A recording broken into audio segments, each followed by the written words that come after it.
make a move and the bunny gets it. I said, put the bunny back in the box. Why couldn't you put the bunny back in the box?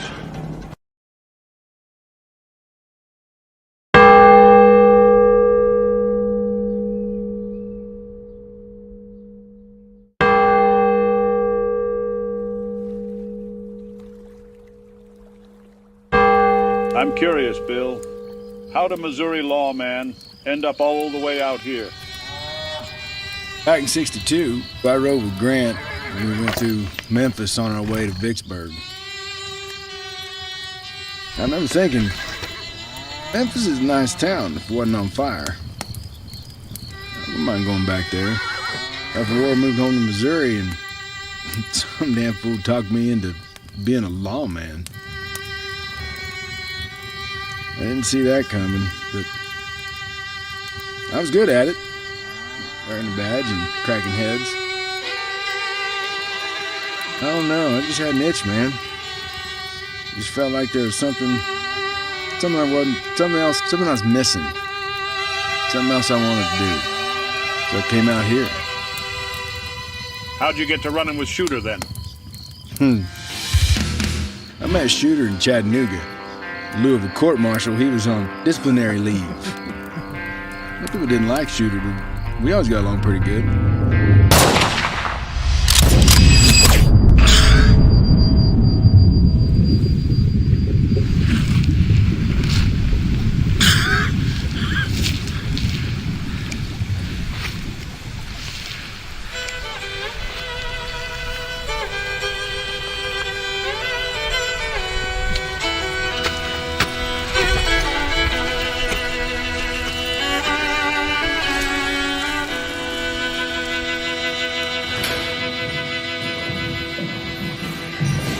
Sooner or later, every man's got to make a choice.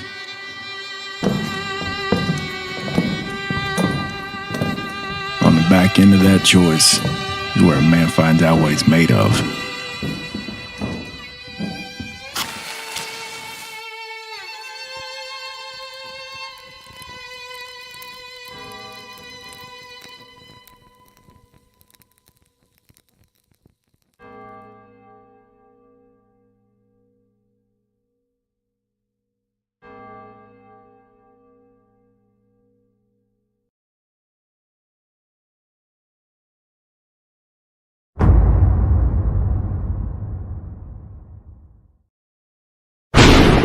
Long ago, an empress swept tears of magic, cursing mankind with the burden of mortality. It was her pain and anger that created this horror, this realm of endless death, the underworld. Now, Hades has lost what slivers of sanity that he could still grasp. The mad king of this realm has driven it into endless war, all for his futile quest to find a way to escape this place. To find the key to the door, to find her. From the creators of Magnificent Bastards and Unconditional Shove comes an adventure like no other, featuring 80 pages of black light reactive art and over 80 minutes of original power metal on 2 vinyl records. Broken Compass Entertainment presents a psychedelic rock opera that will drag you through the depths of hell. Join the epic quest to kill them dead.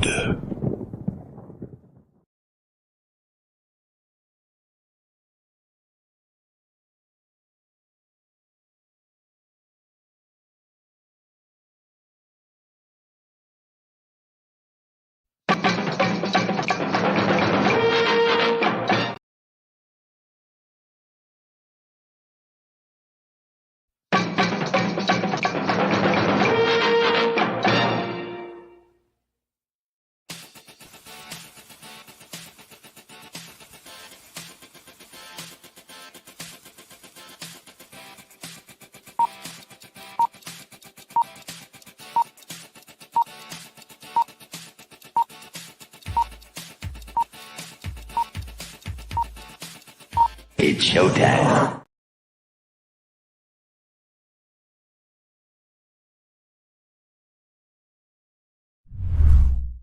Psychically, I'm very well endowed. I wanna know what you're thinking. There are some things you can't hide. I wanna know what you're feeling. Tell me what's on your mind.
Sorry about that. Did a double click there accidentally. Anyway, welcome to What's Next, the flagship show of the Rabbit Hole, where we look for coming trends, where we try to determine what is on the horizon, and try to give people an idea of what's coming around the bend. And this show is all about the future. It's all about now. At times, we might talk a little bit about things that we've lost, or road that we've traveled, just to get some perspective. But for the most part, we're talking about what's coming up next. And the culture, there's plenty of people commenting on what the decaying and dying culture as it is. What we want to do here is we want to do something different.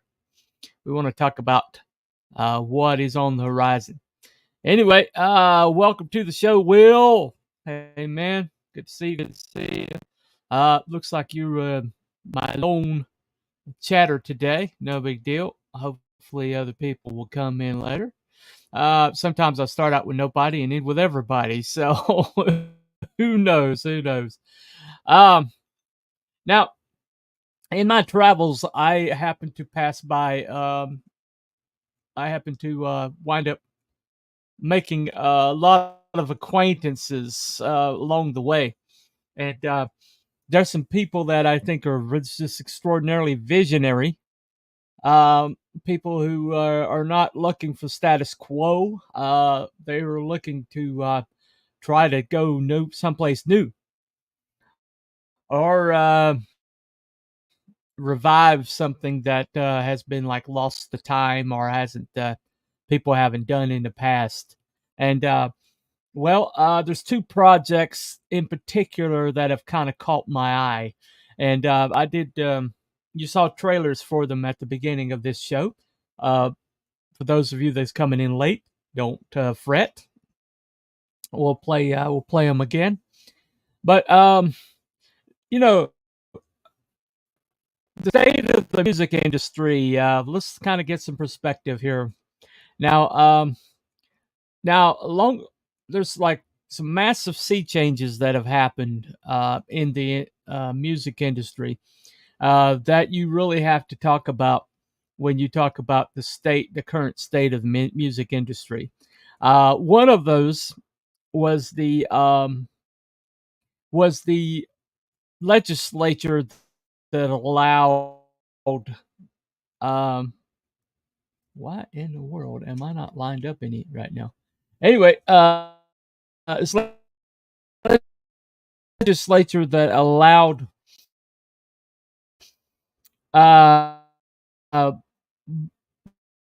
one entity to like buy multiple markets radio wise, and so was that eliminated the DJ as the tastemaker. Eliminated these these mavericks that would like look for music that nobody else was playing, and where people would discover new music because somebody brought a record to this radio station and they're like, hey, let's play it. And this happened over and over again. There's some incredible stories of people that had no music deal, had no no exposure or no apparatus behind them that would that brought like their record to a local a radio station, and the radio DJ is like, oh, this is cool, let's play this. And it caught on, and they were able to go from market to market to market. And this happened multiple times, multiple big names that we know now started out that way. And it allowed some like for marketing to be on the grassroots level. And so some groups that wouldn't get a record deal, if they set themselves on fire in the lobby of Columbia Records, found a way to say, hey, we have this exposure already. We've shown that we have this marketability, and don't miss out. And the A&R would be like, yeah, we need to sign these guys. And that happened like over the years, happened a lot of times. But then when like these conglomerates bought up radio stations, suddenly everything became top 40. Everything, all the spontaneous, organic, growth of brand new acts disappeared, almost evaporated overnight. And suddenly everything was about, record companies' acts that they were pushing. And they would like push their people to the top of the charts. It's happened in country radio. Suddenly everything was like packaged and marketed, and everybody like went down the same track, and they all had like the same kind of like format, and you see very few stories where somebody was able to like break out of that. One of them was Johnny Cash. Johnny Cash was completely, totally left on the outside of country radio. People kind of like the phone stopped ringing, and people were like, "Oh, you're a has been classic country act now." And Johnny was like, "I still got places to go. I still got things to say." And Rick Rubin took him on America Records, and let him do what he wanted to do and be the star, the incredible icon that he always had been. And young people caught on, and so suddenly, college students are coming home and saying, "Hey, this really cool old guy came by the college, or we heard this music from this really cool, new act. Do you ever hear of Johnny Cash?" And the parents are like, "Oh, what? Are you what are you talking about?" Johnny Cash. And suddenly he had a groundswell. Suddenly he was back on radio. He was relevant again. But he had to go completely out off of Music Row. There's a famous ad where it had him like flipping off the camera going, Johnny Cash wants to say thank you for your support to Music Row. And this is Johnny Cash like flipping off the cameras. He didn't do that. Rick Rubin did it, but he signed off on it. He thought it was hilarious. Hey, what's up? Good stuff. Good to see you, man. Hi, everybody. Yeah, he didn't misspell that. Yo, Bunny. Hey, Will. But anyway, so that radio format kind of like ended. It ended a lot of spontaneous, acts finding their way to the mainstream. And suddenly everything went through A&R. Everything went through these big conglomerates. Okay. And so suddenly Another big thing that happened was digital files happened and Napster happened, and suddenly those record sales or CD sales dropped off dropped off a cliff.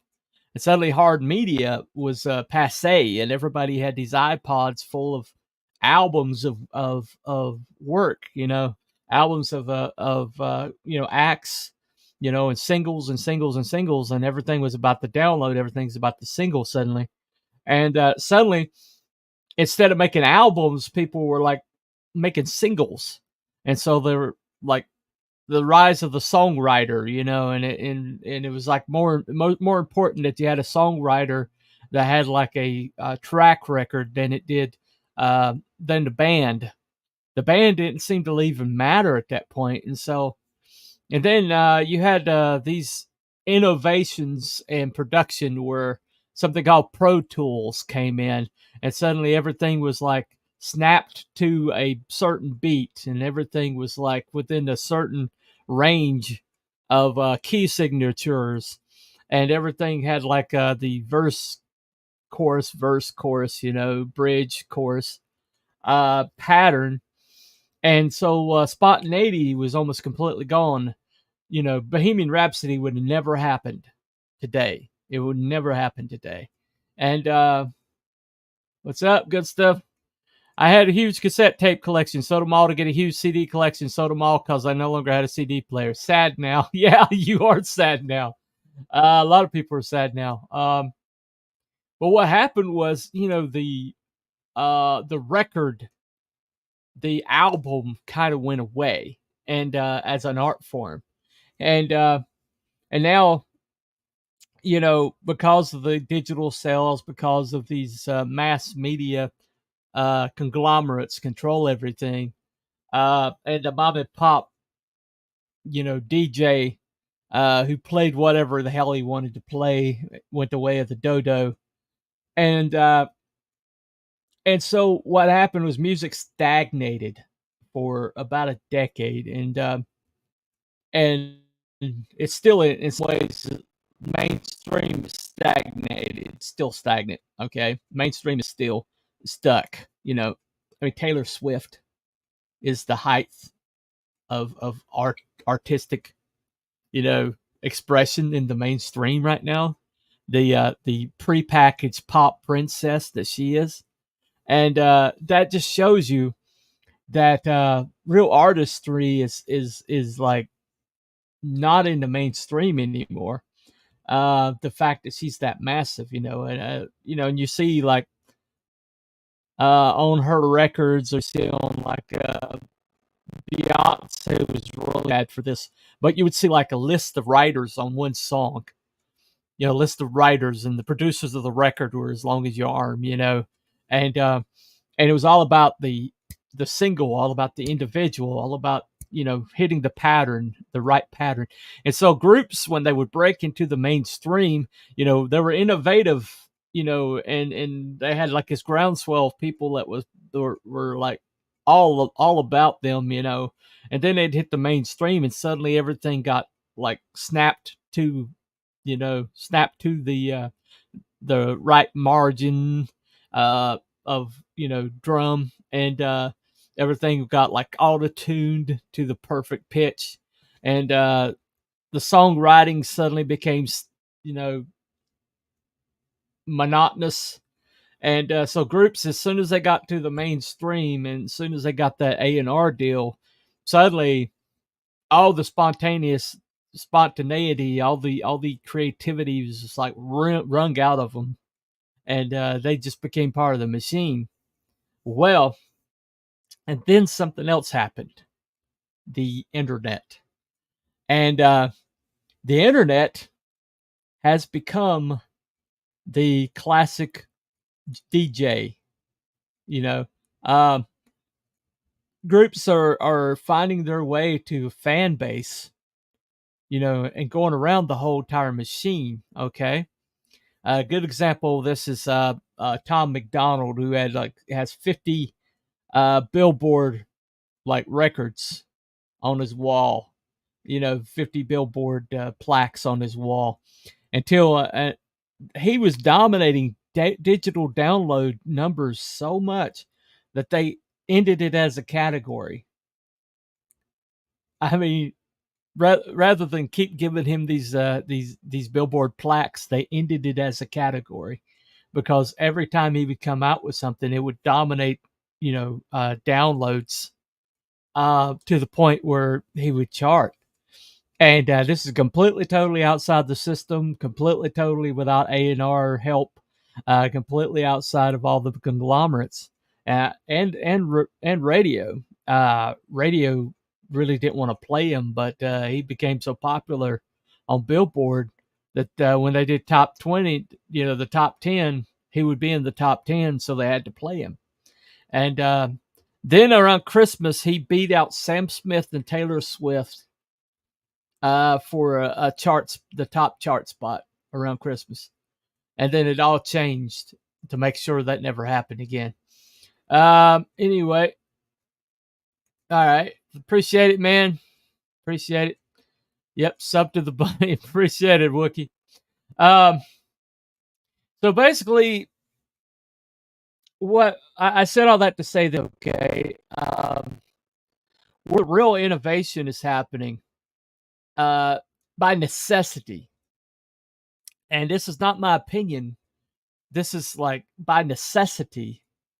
The only way anybody can innovate now in music, the only way that anybody can like break into a fan base without completely neutering themselves and destroying everything that made them who they are, the only way that they could possibly get to a fan base is go straight to the customer, go straight to the fan.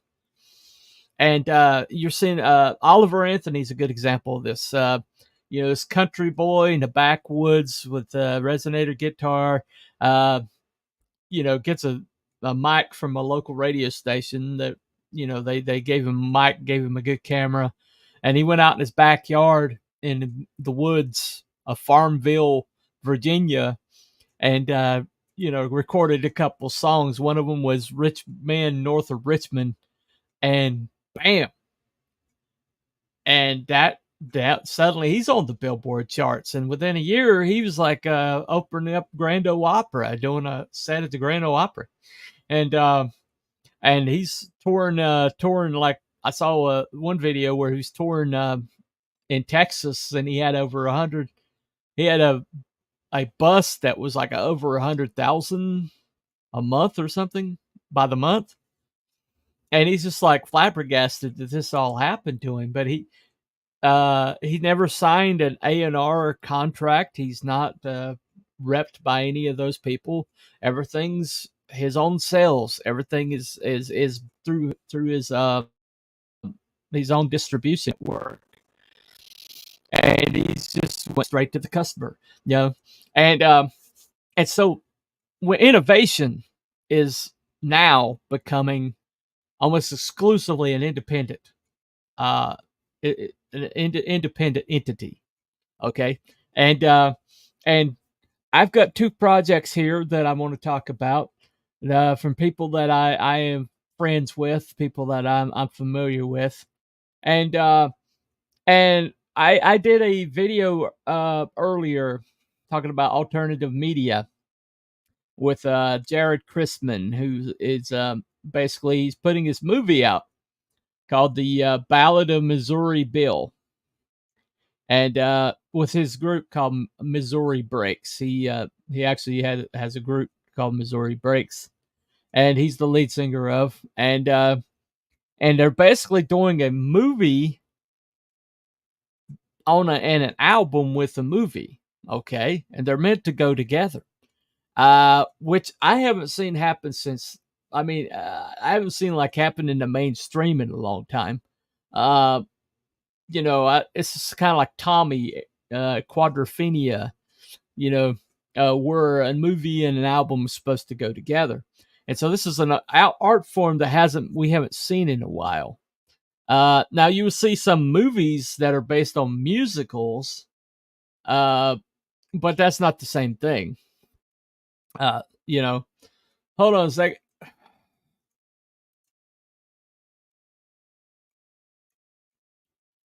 Oh, all right. Well, appreciate you letting us know that good stuff. Hope everything comes out all right. Why did I bring that up? Should have known better to bring that up. Anyway, but anyway, so he is doing something different that I've seen a lot of independent, and so because of the the technology coming down to where people can afford pretty high digital photography, these iPhones that now are able to do high definition videos that are almost movie quality, and so people are able to affordably create videos now, or create movies, and yeah, TMI, yeah, definitely TMI. Yeah, there you go. But because of that, people like Critical Drinker has a book series that he's put out, and he is doing like a movie based on his book series that he's going to release to his website, and that's coming out this summer, and so people are able to like do videos, and so Jarod Christman and his group of guys decided to do a movie and an album at the same time, and basically develop this movie with the album, and so that's coming out. I think he's coming out in June sometime. I think it's June. But right now he is funding through Go Give Sim Go. The chat or the crowdfund is in the description. So I'm going to play a trailer for it right now. Check it out, and see you in about 3 minutes.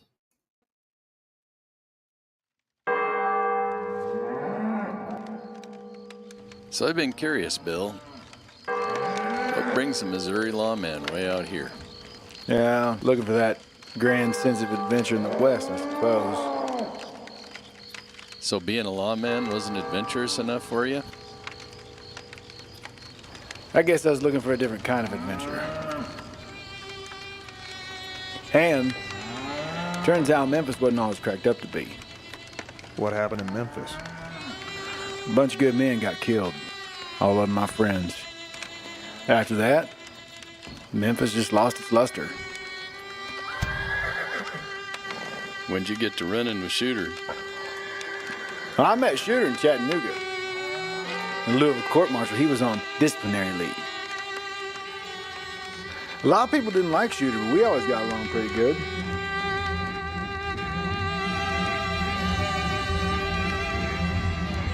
I don't know, Bill. If I was you, I'd grow a pair of eyes in the back of my head.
Sooner or later,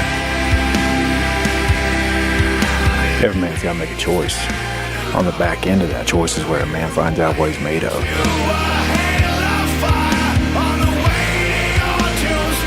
You're the only one who can end this.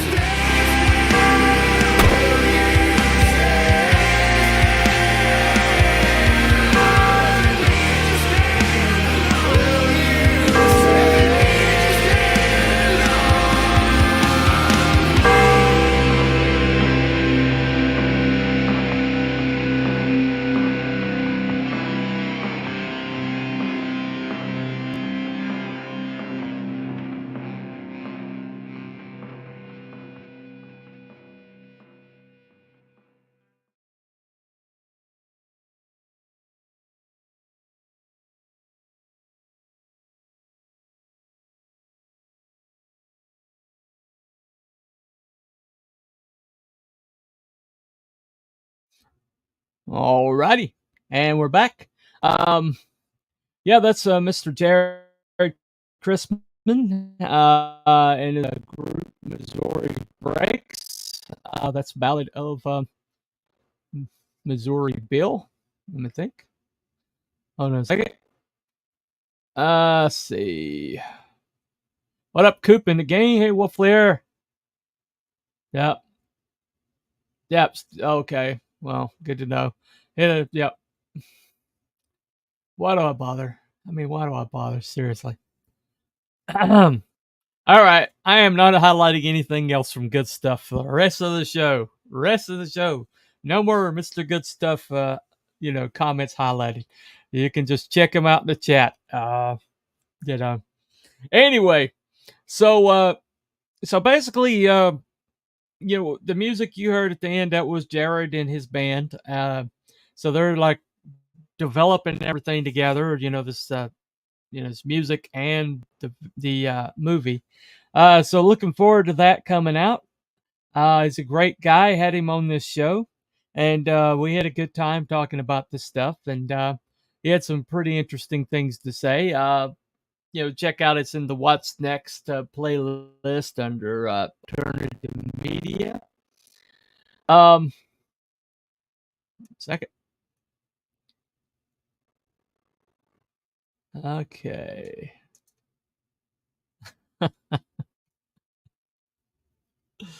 Oh, don't squeeze the Charmin. Good stuff. He means good stuff, not food stuff. Okay. All right. Anyway. Goodness gracious. Can we get on topic, guys? Can we just get on topic? All right. Anyway. All right. So the next one, though, to talk about is very fascinating. It's I was informed about this kind of like on the down low. And by Mr. James Rock from Broken Compass Comics, a good friend of mine. He put out Magnificent Bastards, and his partner in crime, Odin Dasco, did an Unconditional Shove. Two good books. I got both of them. And he told me, he kind of let me in on this project that they were doing on the down low. Okay. They were kind of like quietly putting this together. And what it was going to be, it was going to be a let me just show you this campaign. Let me pull this campaign up so I can show you.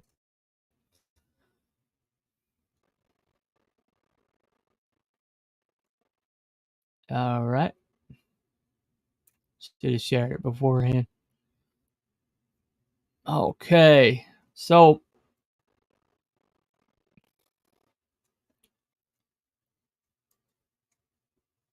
whoop. Let me add it again.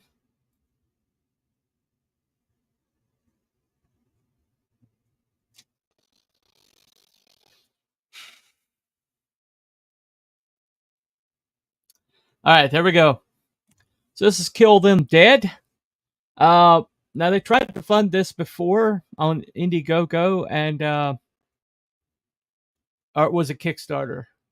I think it was Indiegogo, and I think they got like kind of shadow banned, and it didn't take off like they hoped it would. Let me see if I can get a different picture here. That's better. Okay, and but this really fascinating project. Now this is look at this art. Okay, so this is drawn by Odin Dasco, but it's colored. It's actually hand painted by a guy named Skunk Artworks, who is out of Germany. And they're using primary colors that are going to show up under black light. Now this is going to be the cover of the album right here, and they're going to have these discs pressed. They found a way to get these discs pressed for pretty cheap, and it's going to be a double album of power metal. And this is an exclusive art print that's going to be available. But it's going to be a battle royale between gods and heroes for the fate of humanity down in hell. And it's just a really incredible, interesting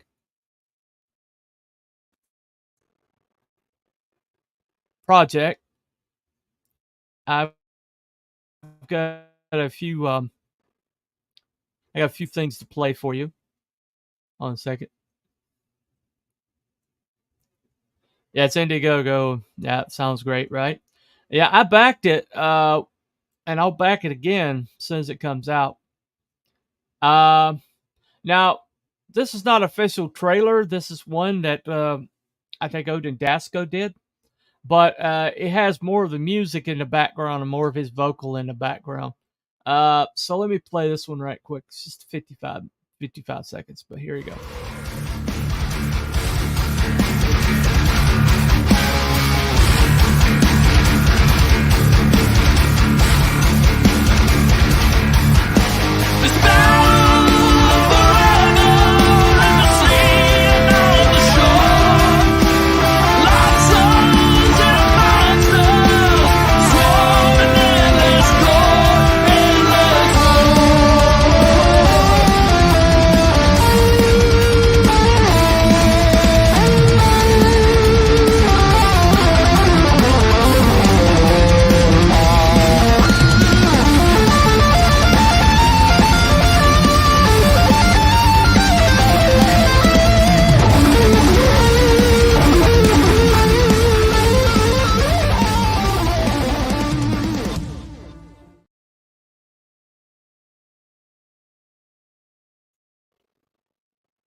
Now, I've heard like multiple songs off of this project, and they are not kidding around with this power metal. I mean, it's the real deal.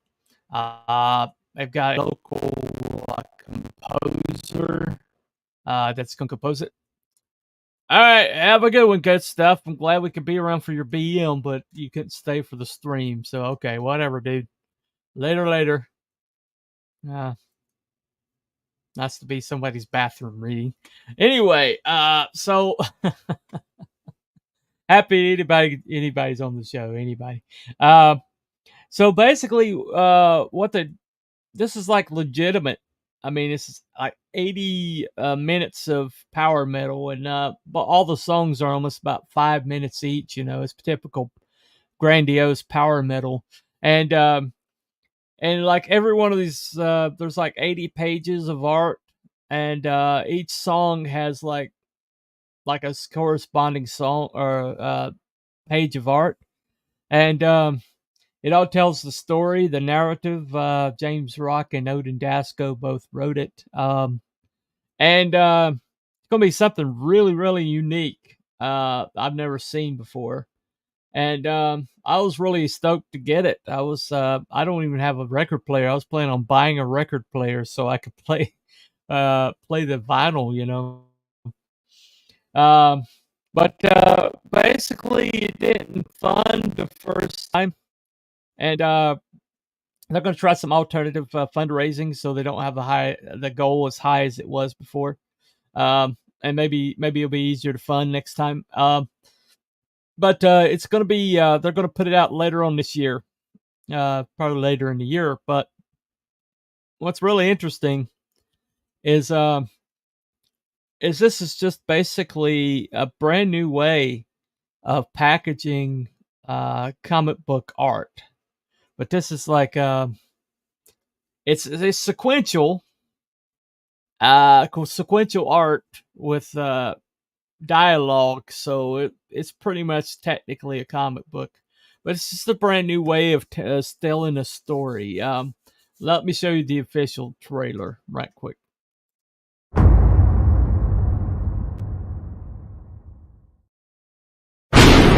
Long ago, an empress wept tears of magic, cursing mankind with the burden of mortality. It was her pain and anger that created this horror, this realm of endless death, the underworld. Now, Hades has lost what slivers of sanity that he could still grasp.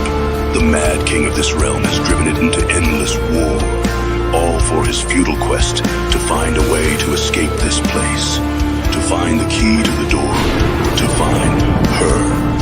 From the creators of Magnificent Bastards and Unconditional Shove comes an adventure like no other, featuring 80 pages of black light reactive art and over 80 minutes of original power metal on 2 vinyl records.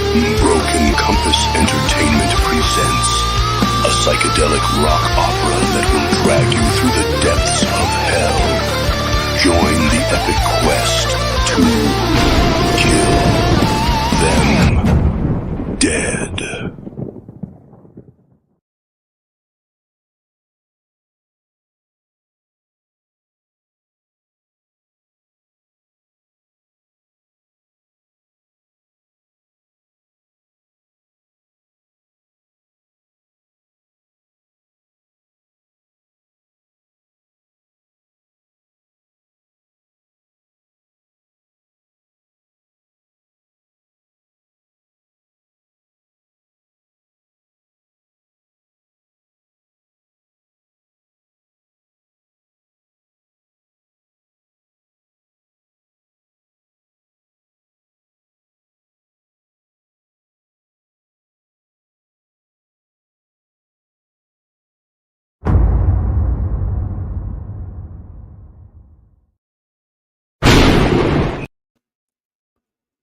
All right, sorry guys. I don't know what's going on with the StreamYards. I click on it once and it wants to play twice. Yeah. So anyway, so that's coming out. That's coming out later on this year. Hoping to see they're gonna have some more previews later on. But the music's just really awesome. It's like typical grandiose power metal. If you know anything about power metal, you know groups like Coheed and Cambria, you know, as an example of it. But they are I mean, Odin Dasko's singing it, and he's got an incredible voice. If you want to check out his channel, it's Odin Dasko, Dasko, on YouTube. You can check it out. He does driving with Odin or singing with Odin, and just it's an incredible package. But what really intrigues me is the innovation. I just the innovation's what I'm really into. Music sounds good. Yeah, I've heard a lot of it, and it's just as solid. Everything's just as solid as what you heard. But essentially, why they're on What's Next? Why I decided to do this show today is because the mainstream is dying. The mainstream's going away, and it's basically suicide. And so we're not going to have it too much, you know, for forever. The structure that's in place, it's pretty much self-defeating, and it's not going to be there too much longer. And so we need to basically create our own entities to take over where they left off. The music industry has been in decline for a long time. I once Rick Beato did an interview with a guy who understands how everything works, and the gig industry, on the lower levels, musicians used to be able to get like these jobs, playing music for different entities or whatever. And those are like going away because of AI coming in, and AI is like they're starting to like use AI instead of actual living musicians, and because everything was snapped to Pro Tools was snapped to the downbeat or whatever, and everything was like within the same chord structure. What that's done is it made it possible for AI to replace everything. Because the innovation was being sucked out of the mainstream for like over a decade, maybe 2 decades now. They're planning on like using AI to replace it. Okay. And I've heard some of these songs that people have come up with that they've basically, said, create a song in the style of Nirvana. And, the song that was resulting, on the surface kind of sounded like Nirvana because but it didn't have that soul, it didn't have that spark. But because they have like removed so much innovation, so much spontaneity, so much organic out of music making process and out of bands' self-expression, they've made it possible for machines to come in and computer programs to come in and like write music in the style of somebody and emulate their voice. Um, Scarlett Johansson right now is like suing ChatGTP because they stole her voice uh, for I guess their voice to text or whatever, and it came to her attention that they stole her voice, and so she's in a court case right now to sue ChatGTP for the rights to her own voice, and so it's not going to be too much longer before every jingle that you hear, every piece of music that you hear is not going to be a living human behind it, and there's going to be a lot of musicians out of work, and it's the same with the writing. Okay, they have dumbed down and dumbed down and dumbed down so much on the writing that AI would probably be an improvement over some of the people they have writing stuff in Hollywood right now. And the BAFTA and Screen Actors Guild sold all their actors and writers out to get their deal, and so a lot of these people are going to try to replace them with AI. And because they're such horrible writers, and because they don't get any feedback, they're purse puppies that never get any kind of like critique whatsoever. So don't get any better. Used to writing and music was a crucible. You had to get through the clubs. You had to get through the lower levels. You had to like work your way up, and you had to like struggle to make your way and struggle to prove yourself to more established bands, to more established writers or more established artists, and you had to basically force your way and to the industries and prove that you had a right to be there. And so the best were the only ones that made it into the mainstream. against subpar that existed, right? And so when you saw a band like make it, those were usually the best band possible. Usually they wound up being like superstar bands where the best of the bands in that area got together and formed a super group, and that's the band you know. And so it was the best of the best of the best in that particular area. Kansas was an example of this.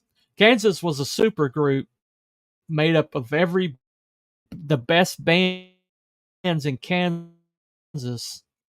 You know, all the best artists in Kansas, you know, found their way to, and that's why when they hit the mainstream, they were like the best thing that people at that night. They were just that good, and they fought their way up through the system, and if you weren't good enough to like hold your own, you know, they left you behind and found the best like member of this band over here, and they brought them in. And so these bands that would reach the mainstream were just the best of the best of the best, right? And then the producers that they had, people, you know, basically the producers, their whole entire job was like, how do I capture this group and on an album so people can hear just how special they are? Okay. And in a way, Mutt Lange really hurt that process, because Mutt Lange had a way of like completely breaking down these bands and like producing a product that was radio friendly, but devoid of any kind of like, you know, spontaneity or creativity. And Mutt Lange kind of, his sound became like the norm, which, you know, kind of like pretty much set the tone for radio in the next 20 years. And and so what happened was, because they worked through those lower levels, the best of the best was the ones that reached the mainstream. You had super groups that hit the mainstream. And same with writing, same with artists, same with all creative arts, is even acting. Okay, the people you saw on the screen, you know, they basically, they went through the acting classes, they went through casting calls, they went through everything that it took to make it onto the screen, you know. And yeah, they probably, there's some probably couch acting, you know, casting couches involved. But what you saw was basically people who were like the best looking, the most athletic, or the most charismatic people made it to the screen. And the era of the superstar, you know, their area of you know, the Brad Pitts, the Tom Cruises, you know, the Tom Hanks, you know, if you saw that name on the marquee, you went and saw that movie. Harrison Ford, you know, because they were just like, maybe they weren't the best, they weren't like Shakespearean good, but they were the most charismatic, they were the most magnetic, and they made it onto the screen through all the casting calls, through all the lower levels. I mean, Harrison Ford was discovered as being a carpenter. You know, he was a carpenter for all of these people. You know, I think George Lucas discovered him after he put a porch on his house or something like that. But it was like these people would catch the casting's eye, and they would like bring them on to the projects, and before, and it all became homogenized, and it all became neutered in a way, and it all became like calculated. Okay. And by the time these people, you know, by the time the stars that you see today on the screen are not necessarily the best of the best. The ones that were willing to do whatever it was necessary to get onto the screen. You know, they went through whatever hoop they had to jump through, or, you know, whatever they had to do. And that's they're not the most charismatic, they're not the most attractive, and they're not the most magnetic. because they made it all about the IP. Not the star. They made it about the IP. And the writers that are in the writers' rooms now are not the ones that started at the bottom and made their way up. They're basically DEI hires, or people who espouse the right political point of view that the showrunners were comfortable with. And they used to, the people who were in these writers' rooms were like novelists, short story writers, people who had won, awards for their work, people who won accolades for their work, or people with a solid, back catalog of success. And it's like, if you were good on this show, if you wrote this show and it was a successful show, people liked it, it got ratings, then you would get guaranteed the next job, basically, because they wanted to bring you proved your quality, so they'd bring you on board. But that's not the case anymore. It's all cronyism, it's all DEI CRT, it's all not how good you are, but how good you are with the message, and it's gotten to where if you're the wrong skin color or sexual persuasion, you don't have a chance. And there's actually writers and the D files on Film Threat website. They've actually got people who have told them that they've been told by their agents, don't even put in for that job. You're white and male, and you'll never get the job. So don't even put in for it. In America, that's happening in America. Okay. And so it's no longer quality. It's no longer about how good you are or how talented you are in music. It's not any of the arts. And that's the reason why our artistic output has just why it's declined so drastically. But guess what?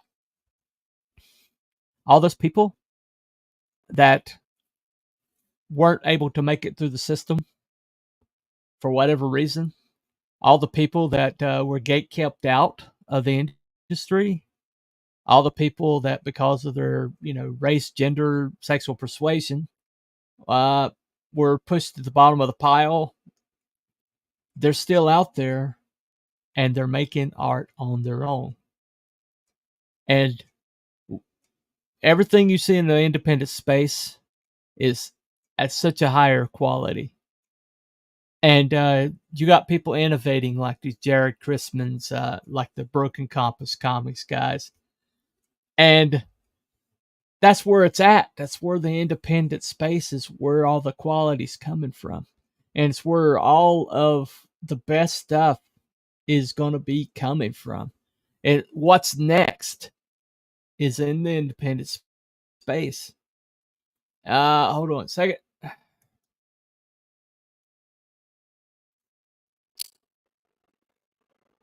few people let me check this out right quick. Come on.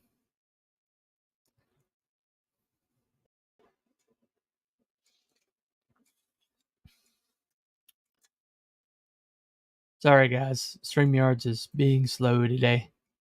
An artist will art, and a writer will write, and a musician will music, nevertheless. Right.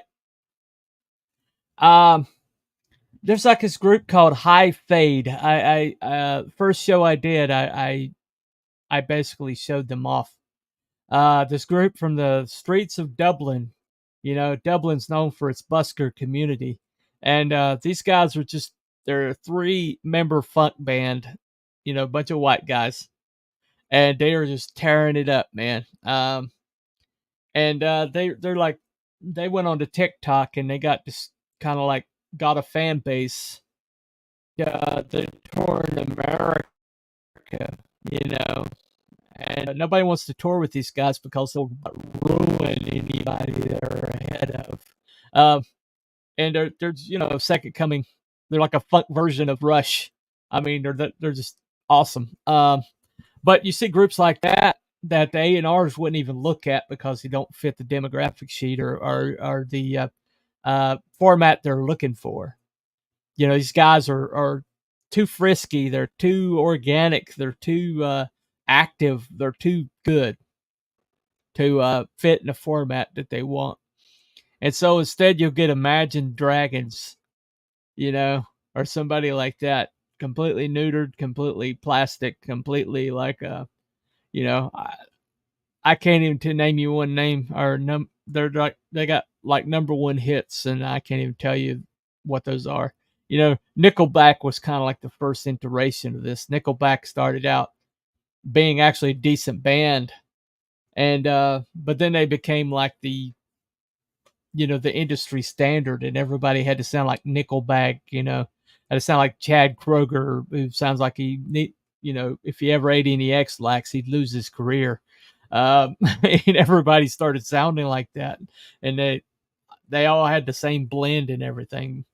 And they became like the template for the industry.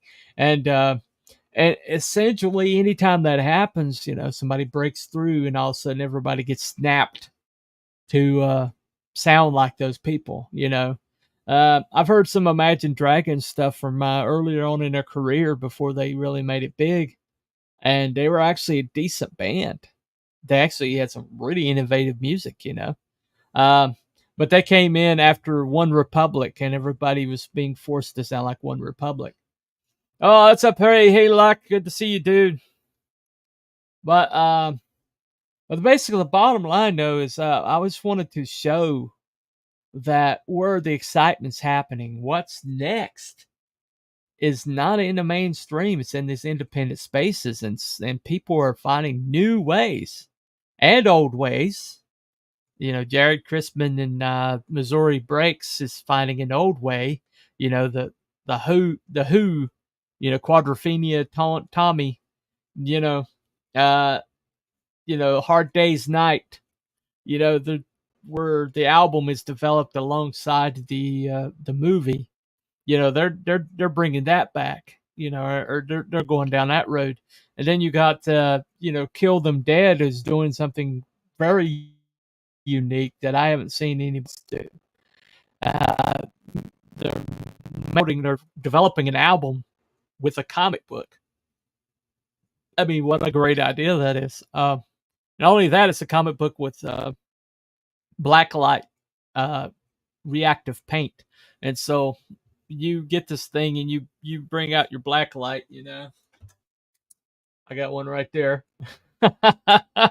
You bring out your blacklight and you turn the lights out, and this comic's an entirely different thing. I know that they want you to like smoke a lot of pot while you're reading this comic book. I don't do that, but I was planning on enjoying it nonetheless. But it's going to be on vinyl. I think they also have digital download available, just in case you don't have a record player. But you'd want that sleeve anyway, But the actual record is also blacklight reactive. So, the same black light when you're reading the book, you see the record to be glowing too. I mean, they really want a psychedelic experience for you, But that's innovation, man. That's just mainstream's not doing anything like this anymore. They can't. See, that's the bottom line. They cannot do this. Anything that they do that is going to be down the road from actual innovation, they have to ape somebody else because they can't do it themselves. So basically, their very system that dissuades innovation, that dissuades creativity, that dissuades excellence, basically prevents them from being on the cutting edge. And this has happened all throughout history where the culture has churned. Mainstream has become too staid, it's become too intransigent, and too unable to like maneuver keep up with the culture, and the countercultures come in being being like easy, being like open, having freedom, having maneuverability, being able to turn on a dime, follow trends, actually create the trends, and eventually the corporations like grab onto them, and eventually they destroy everything that made it unique. But that hasn't happened yet. The corporations are still stuck in this CRT, DEI, ESG morass, and they're not going to break out of it for years. It's going to take years.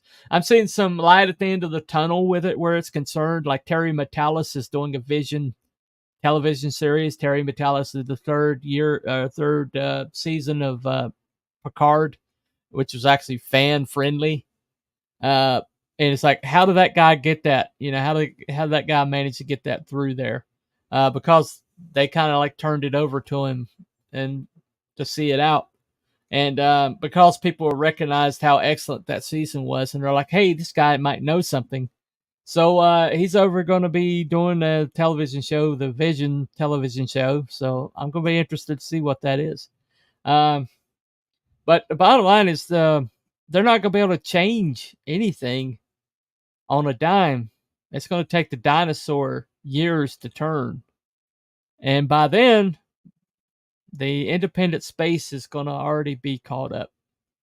And so don't get discouraged about the domination of the mainstream. Don't get discouraged that right now the numbers aren't there for independent creatives. It's coming. Kill Them Dead didn't succeed the first time. But eventually it's going to be a trend. It's going to be a trendsetter. Things like Missouri Breaks, Ballad of Missouri Bill, and Kill Them Dead are going to be what's next. Because the bunny said so. Anyway, thank you all for coming. Thank you to the Fluffiest Chat and all of YouTube. Thank you for coming and helping me out today, except for Mr. Good Stuff. I could have done without the blow by blow. Anyway, glad he comes by, but that's a two-edged sword. But thank you all for showing up, and for all you viewers out there who are on X or Rumble, everybody leave a like and a subscribe if you like what you saw, if you think that this is worth your while. And I will see you next time. And remember, follow the white rabbit. Bye, everybody.